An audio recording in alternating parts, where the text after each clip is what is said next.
In this video, I'm going to show you how you can upload files to a shared Google Drive link. So if somebody has sent you a link to a shared folder and you now want to upload files to it, here's how you can do that and what you need to know.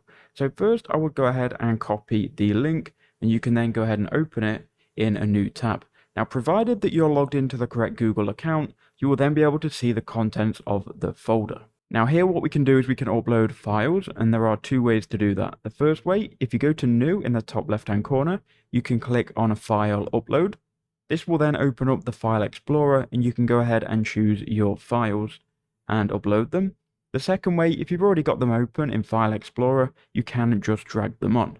Now if this isn't working for you, the reason will be is because when someone actually shared the folder with you, they will go to share and then share again, and they would have set you to only a viewer or commenter.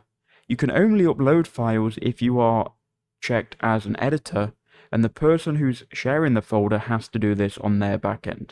This is true as well if you go to shared with me. You will then see your shared folder, but if you're not an editor, you won't be able to upload or remove files and folders, so make sure that the other person has set you to an editor and not a viewer and commenter. But anyway, that is how you can upload the files. There you go, they are now all uploaded.